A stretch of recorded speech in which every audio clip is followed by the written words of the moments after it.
الحمدللہ گزشتہ 4 جمعوں سے آپ حضرات کے سامنے معجزہ معراج بیان کیا جا رہا ہے اور آج بھی معجزہ معراج ہی پر بیان کرنے کا ارادہ ہے، اور شاید کہ آج یہ بیان مکمل ہو جائے گا، اس لیے کہ سامنے ماہ رمضان المبارک کی آمد ہے۔ پھر اس کے علاوہ شب برات بھی ہے پرسوں، تو شب برات کے بارے میں شب برات میں ہی آپ حضرات یہاں علماء کرام سے واعظین سے بیان سن لیں۔ جہاں تک بات ہے ماہ رمضان المبارک کی، تو انشاءاللہ آئندہ جمعہ آپ حضرات کے سامنے ماہ رمضان المبارک کی فضیلت یا فضائل و مسائل پر روشنی ڈالی جائے گی۔ بزرگان محترم، برادران عزیز، گزشتہ آپ حضرات کے سامنے معجزہ معراج سدرۃ المنتہا تک بیان کیا گیا تھا۔ سدرۃ المنتہا 7 آسمانوں کے اوپر کی ایک جگہ ہے، جہاں بیری کا ایک درخت ہے جس کے پھل مقام ہجر کے مٹکوں کے برابر ہیں، اور جس کے پتے ہاتھی کے کانوں کے برابر ہیں، اور جس کا سایہ اتنا بڑا ہے کہ کئی ہزار سال تیز رفتار گھوڑا دوڑنے پر بھی اس کا سایہ ختم نہیں ہوگا۔ اس کو سدرۃ المنتہا اس لیے کہتے ہیں کہ عرش معلیٰ پر جو فیصلے ہوتے ہیں وہ سب سے پہلے سدرۃ المنتہا تک پہنچتے ہیں، پھر وہاں سے زمین پر آتے ہیں، اس لیے اس کو سدرۃ المنتہا کہا جاتا ہے۔ سدرۃ المنتہا کے پاس حضور نے حضرت جبرائیل امین کو ان کی اپنی اصلی شکل میں دیکھا ہے۔ سدرۃ المنتہا کے پاس حضور نے دریائے نیل اور فرات کو، اور اسی طرح حوض کوثر کی نہر کو دیکھا ہے۔ سدرۃ المنتہا کے پاس حضور اکرم صلی اللہ علیہ وسلم نے جنت کو بھی دیکھا ہے۔ جنت کے دروازے پر آپ نے فرمایا، یہ لکھا ہوا میں نے دیکھا کہ جو صدقہ دے گا اس کا بدلہ 10 گنا ہے، اور جو قرضہ دے گا اس کا بدلہ 18 گنا ہے۔ حضور فرماتے ہیں، میں نے جبرائیل امین سے پوچھا صدقے کا بدلہ کم کیوں اور قرض کا بدلہ زیادہ کیوں؟ جبرائیل امین نے جواب دیا، صدقے والا جب صدقہ مانگتا ہے تو اس کے پاس کچھ نہ کچھ ہوتا ہے، لیکن قرض مانگنے والا جب قرض مانگتا ہے تو اتنا مجبور ہوتا ہے کہ اس کے پاس کچھ نہیں ہوتا۔ اس لیے قرض مانگنے والے کو قرض دینا یہ 18 گنا ثواب رکھتا ہے۔ لیکن یہ حدیث سن کر آپ بلا تحقیق قرضے دینا شروع کر دیں گے تو پھر ایسی صورت میں ڈوبنے کا بھی امکان ہے۔ تحقیق کر کے دے لیا کیجیے۔ قرض لینے دینے کے بھی احکام ہیں، مسائل ہیں، اور طور اور طریقے ہیں۔ آپ کو اطمینان نہ ہو تو ضمانت پر کوئی چیز آپ رکھ سکتے ہیں، یا پھر بیچ میں کسی کو جو ہے ذمہ دار بنا سکتے ہیں، یا پھر لکھائی پڑھائی کا بھی کام آپ کر سکتے ہیں۔ اتنی شرائط کے ساتھ آپ قرض دار کو قرضہ دیں تو یہ بہت بڑا کار خیر اور ثواب ہے۔ سدرۃ المنتہا کے بعد آپ صلی اللہ علیہ وسلم حضرت جبرائیل امین کے ساتھ آگے چلے، مقام صریف الاقلام تک پہنچے۔ جبرائیل امین رک گئے۔ حضور نے پوچھا کہ کسی سفر میں کہیں کوئی دوست اپنے دوست کا ساتھ چھوڑ دیتا ہے، اور یہ سفر تو کتنا نرالا اور بڑا سفر ہے۔ جبرائیل امین نے فرمایا اللہ کے نبی میری پرواز یہیں تک تھی، میری اڑان ختم ہو چکی ہے، اب آپ آگے تشریف لے جائیں۔ اسی لیے علامہ اقبال نے کہا تھا سبق ملا ہے یہ مجھے معراج مصطفیٰ سے کہ عالم بشر کی زد میں ہیں گردوں۔ حضور اکرم صلی اللہ علیہ وسلم مقام صریف الاقلام پہنچے۔ صریف الاقلام قلموں کی پینوں کی چلنے کی آواز، وہاں پر اللہ کے حکم سے تقدیر لکھنے والے فرشتے تقدیر لکھتے رہتے ہیں، اللہ کے فیصلے لکھتے رہتے ہیں، پھر وہ فیصلے سدرۃ المنتہا تک آتے، پھر وہاں سے زمینوں کے فرشتے وہ فیصلے لے کر زمین پر اترتے ہیں۔ ہمارے نبی کا مقام دیکھو، مقام صریف الاقلام تک پہنچے اور تقدیر کے لکھنے والے قلموں کی آواز آپ نے اپنے کانوں سے سماعت فرمائی۔ مقام صریف الاقلام سے آگے اور چلے، عرش معلی پر پہنچے۔ عرش معلی پر پہنچنے کے بعد اللہ کا دیدار کرنے کے لیے ہمارے نبی کو نور کے 70,000 پردوں کا سفر طے کرنا پڑا۔ 70,000 پردے ہٹتے چلے گئے، ہٹتے چلے گئے، ہٹتے چلے گئے۔ اس کے بعد آپ اللہ کے پاس پہنچے۔ اللہ نے فرمایا میرے محبوب اور قریب آؤ، اور قریب آؤ، اور قریب آؤ۔ سورۃ النجم میں ہے ثم دنا فتدلى فكان قاب قوسين او ادنى، کہ حضور اور اللہ کے درمیان 2 کمان یا اس سے کم کا فاصلہ تھا۔ پھر راز و نیاز کی باتیں ہوئی، فَأَوْحَى إِلَىٰ عَبْدِهِ مَا أَوْحَىٰ، حضور نے اللہ کے حضور میں 3 نذرانے اور تحفے پیش فرمائے۔ التحیات للہ، تمام زبانی عبادتیں اے اللہ آپ ہی کے لیے ہے۔ والصلوات، اور تمام بدنی عبادتیں آپ ہی کے لیے ہیں۔ والطیبات، اور تمام مالی عبادتیں آپ کے لیے ہے، یعنی زبان بھی تیری، جان بھی تیرا، مال بھی تیرا، یہ مال تیرے نام پر اور یہ بدن تیرے نام پر اور یہ زبان تیری تعریف میں ہوگی۔ اس کے علاوہ اس زبان سے، اس جان سے، اس مال سے کسی اور کی پرستش نہیں کی جائے گی، کسی اور کے نام کی دہائی نہیں دی جائے گی، کسی اور نام کے چڑھواہے نہیں چڑھائے جائیں گے، صرف آپ ہی کی تعریف ہوگی۔ تو بزرگوں اور عزیز دوستو، اللہ رب العزت نے بھی اپنے محبوب پر انعامات کی بارش فرما دی۔ السلام علیک ایھا النبی، اے نبی تم پر سلامتی ہو، ورحمت اللہ، السلام علیک ایھا النبی ورحمت اللہ، تم پر رحمت ہو، وبرکاتہ، تم پر برکت ہو۔ اب آگے حضور کا جواب سنو، قربان ہو جائیے۔ آپ آسمانوں پر پہنچنے کے باوجود ہم گنہگاروں کو نہیں بھولے۔ جب اللہ نے سلامتی اور برکت اور رحمت حضور پر بھیجا تو حضور نے کہا السلام علینا، اے اللہ یہ سلامتی، یہ رحمت، یہ برکت مجھ پر ہی نہیں ہم سب پر ہو، میری تمام امت پر ہو، ہم گنہگاروں کو بھی یاد فرمائے۔ وَعَلَىٰ عِبَادِ اللَّهِ الصَّالِحِينَ، اور اللہ کے تمام نیک بندوں پر ہو۔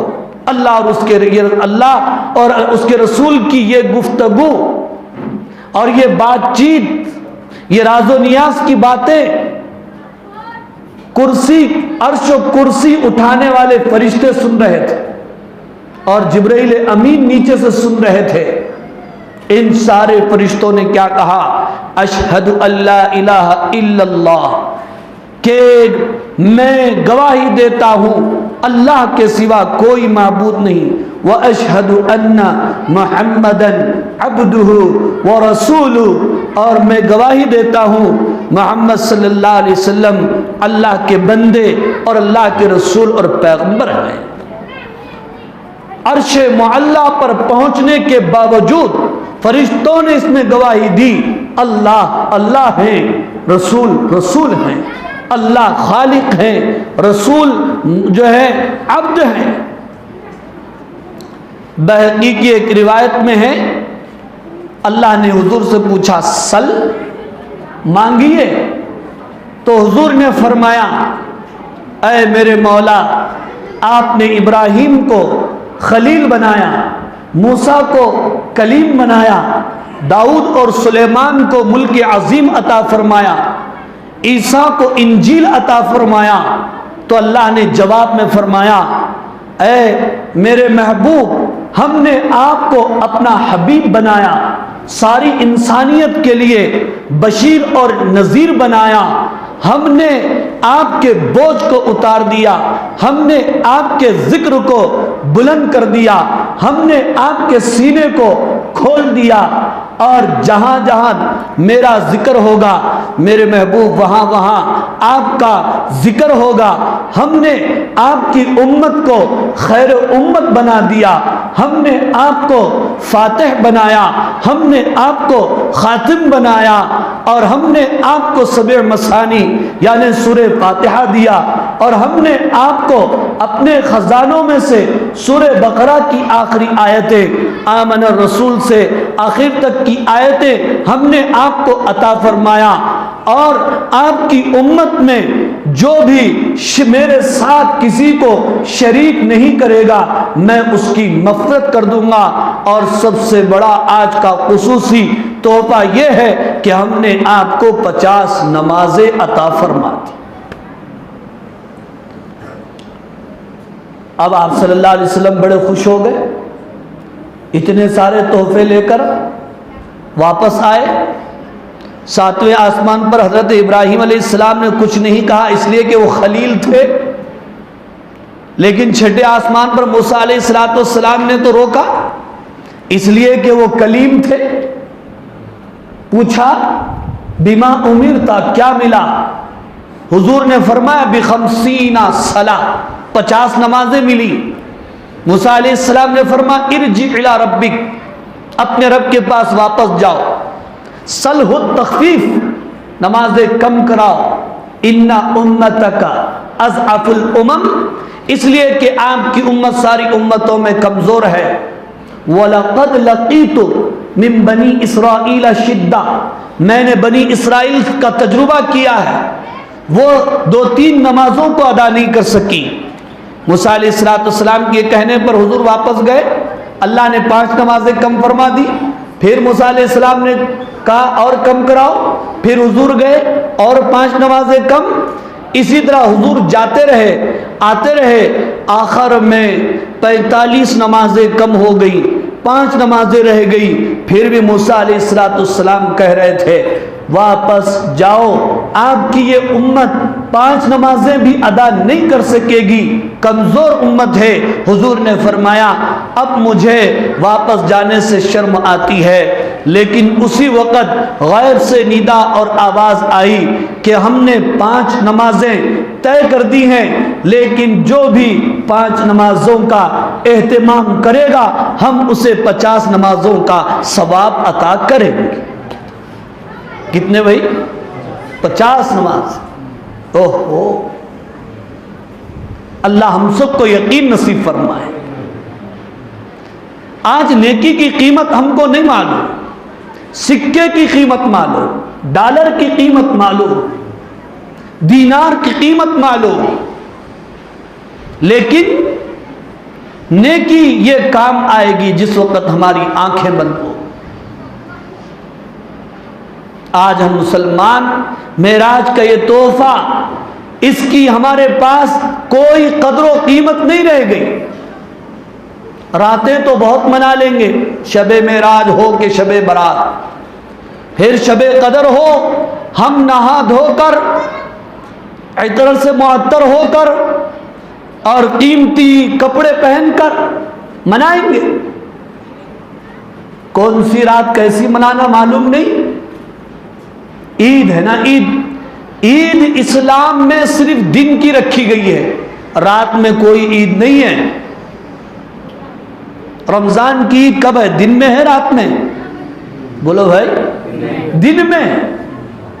بقرعید کی عید دن میں، رات میں کوئی عید نہیں ہے.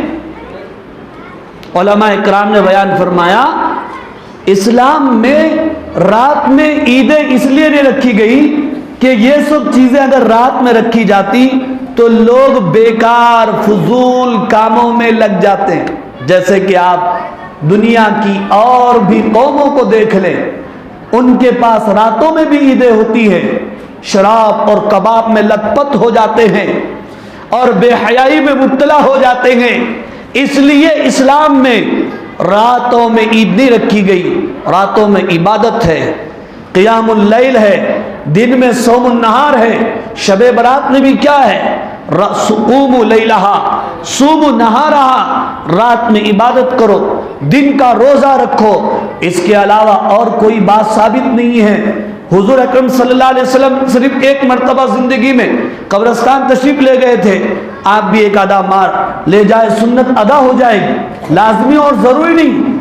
اب اس کے علاوہ مردوں کی عید، پیٹ زندوں کا بھرنا، مردوں کی عید، کپڑے زندے پہننا، لا حول ولا قوت الا باللہ.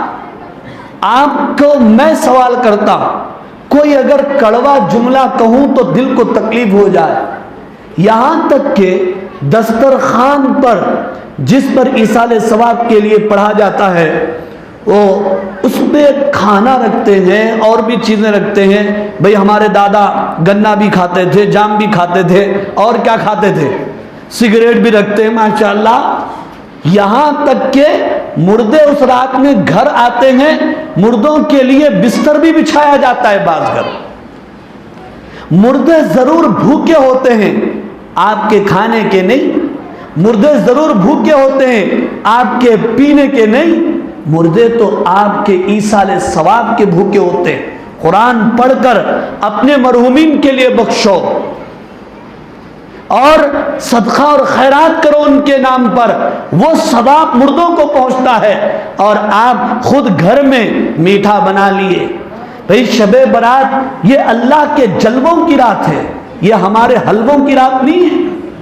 آسمان دنیا پر اللہ آتے ہیں، آواز لگاتے ہیں، ہے کوئی گنہگار مجھ سے معافی مانگے، میں معاف کرنے کے لیے تیار ہوں. ہے کوئی بیمار مجھ سے صحت مانگے، میں صحت دینے کے لیے تیار ہوں. ہے کوئی مصیبت زدہ جو مجھ سے حل مانگے، میں اس کی مصیبت کو دور کرنے کے لیے تیار ہوں. اور اس وقت شیطان میٹھا کھلا دیا، بیٹا آپ انگلے پہ بیٹھ، اور دل میں یہ ڈال دیا کچھ نہیں، اللہ کی سکینہ نازل ہو رہی ہے اور سکون نازل ہو رہا، سونے میں لگ جاتا.